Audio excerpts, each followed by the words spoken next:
નમસ્કાર દર્શક મિત્રો, તમે જોઈ રહ્યા છો ઓસ્કાર ન્યૂઝ ચેનલ અને હું છું બાબુસિંહ સોલંકી અને આજે અમે તમને લઈને આવ્યા છીએ માણસા ખાતે યોજાયેલા અખિલ આંજણા સેવા મંડળના ભવ્ય રજત જયંતિ મહોત્સવ 2026 ની ખાસ ઝલકની સાથે. મિત્રો, સેવા, શિક્ષણ અને સમાજ ઉત્થાનની 25 વર્ષની યાત્રાનો આ યાદગાર પ્રસંગ બે સેશનમાં યોજાયો હતો. પ્રથમ સેશન કાર્યક્રમની શરૂઆત સવારે 9 વાગ્યાથી કરવામાં આવી, જેમાં અધ્યક્ષ સ્થાને માનનીય શંકરભાઈ ચૌધરી અધ્યક્ષ ગુજરાત વિધાનસભા ખાસ ઉપસ્થિત રહ્યા હતા અને મુખ્ય મહેમાન તરીકે શ્રી અશોકભાઈ ચૌધરી ચેરમેન GCMF આણંદ અને સ્મરણિકા વિમોચન તરીકે પદ્મશ્રી રઘુવીર ચૌધરી વરિષ્ઠ સાહિત્યકાર ગુજરાત પણ તેઓ ઉપસ્થિત રહ્યા હતા. ભારતીય પરંપરા મુજબ દીપ પ્રાગટ્ય સાથે રજત જયંતિ મહોત્સવનો શુભ આરંભ કરવામાં આવ્યો હતો.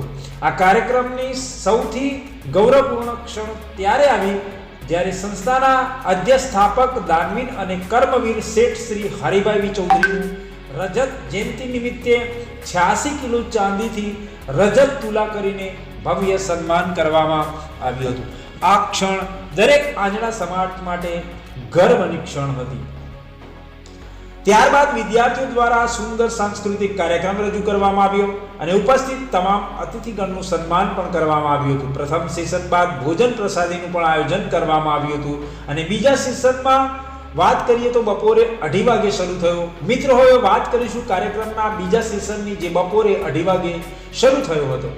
આ સેશનના મુખ્ય મહેમાન તરીકે ડોક્ટર ભગવાનભાઈ પ્રજાપતિ, જિલ્લા શિક્ષણ અધિકારી, ગાંધીનગર ઉપસ્થિત રહ્યા હતા, જેમાં વિશેષ મહેમાન તરીકે Narayanbhai Chaudhary MD UGVCL, Ishwarbhai D Chaudhary નાયબ સચિવ નાણાં વિભાગ, દિનેશભાઈ વ્યાસ આનંદી માનવ વડલુ અને અમિતભાઈ ચૌધરી પૂર્વ ધારાસભ્ય માણસા પણ ઉપસ્થિત રહ્યા હતા. વિદ્યાર્થીઓ દ્વારા ગીતા આધારિત શ્રી કૃષ્ણ અને અર્જુન સંવાદ પર આધારિત નાટક દર્શકોને ખૂબ પસંદ આવ્યું હતું. ખેલ મહાકુંભમાં રસ્સાખેંચ સ્પર્ધામાં ગોલ્ડ મેડલ મેળવનાર વિદ્યાર્થીઓનું એવોર્ડ આપી સન્માન કરવામાં આવ્યું હતું. સમગ્ર સભાખંડ તાળીઓથી ગુંજી ઉઠ્યો હતો. ઉપસ્થિત મહેમાનો દ્વારા શિક્ષણ, સંસ્કાર અને સમાજ ઉત્થાન પર પ્રેરણાદાયી પ્રવચનો આપવામાં આવ્યા હતા. English medium principal Shrimati Nitaben Shah અને ગુજરાત માધ્યમિક પ્રિન્સિપાલ ડોક્ટર દેવજીભાઈ ચૌધરી દ્વારા શાળાની પ્રગતિ અને ભાવિ આયોજન વિશે માહિતી આપવામાં આવી હતી. કાર્યક્રમના અંતે આભાર વિધિ સાથે આ ભવ્ય રજત જયંતિ મહોત્સવની પૂર્ણાહુતિ કરવામાં આવી હતી. ખરેખર કહીએ તો અખિલ આંજણા સેવા મંડળ માણસા દ્વારા આયોજિત રજત જયંતિ મહોત્સવ 2026 સમગ્ર સમાજ માટે યાદગાર બની ગયો છે. જો તમને આ વિડીયો ગમ્યો હોય તો લાઈક કરો, શેર કરો અને સબસ્ક્રાઇબ કરવાનું ખાસ ભૂલશો નહીં. અને આવી વધુ ખબર અને અપડેટ માટે અમારી ચેનલ સાથે જોડાયેલા રહો.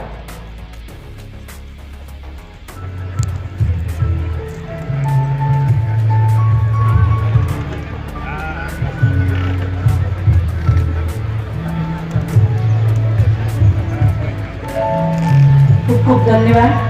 શ્રી નારાયણભાઈ એમ Chaudhary IAS MD UGVCL Mehsana, જેમનું ફૂલ છડીથી સ્વાગત જયંતિભાઈ ચૌધરી અંતરી પડીકર કરશે અને એમને મોમેન્ટો આપી નારાયણભાઈ જે ચૌધરી, જે ચેરમેન શિક્ષણ સમિતિ, કરશે.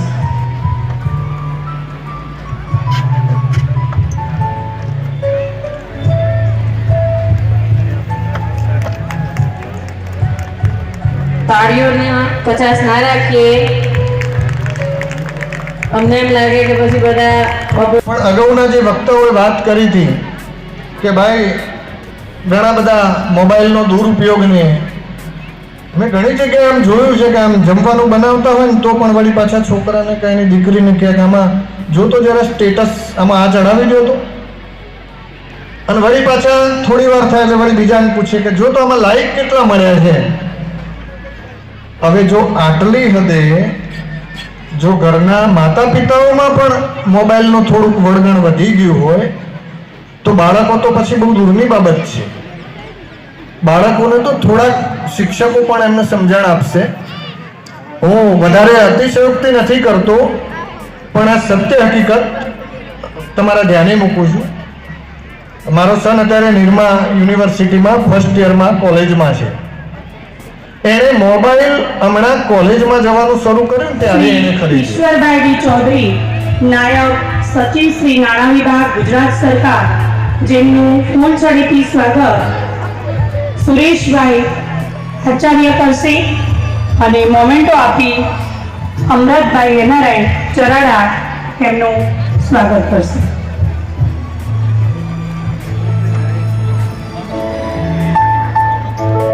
સુરેશભાઈ ઉપપ્રમુખ આચાર્ય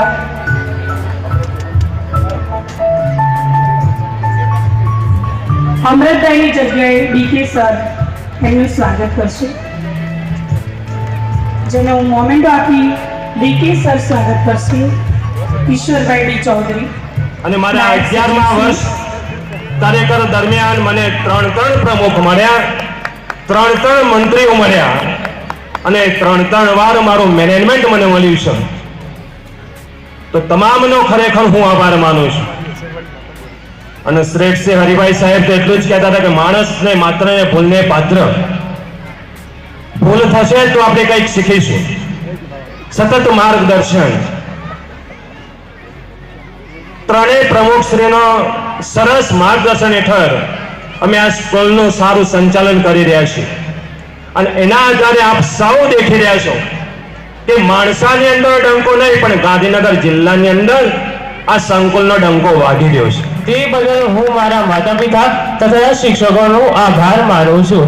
આજના વાલીઓ તથા માતા પિતાનું તથા વિદ્યાર્થીઓનું એવું માનવું હોય છે કે શહેરની શાળામાં એડમિશન લેવા કે મોટા કોચિંગ ક્લાસીસમાં અભ્યાસ કરવા માત્રથી જ સારું પરિણામ આવી શકે છે, પરંતુ એવું નથી હોતું. વિદ્યાર્થી પોતાની જાત મહેનતથી પણ સારું પરિણામ લાવી શકે છે, જે મારા શાળાના શિક્ષકો તથા મારા વાલી એ સાથે મળી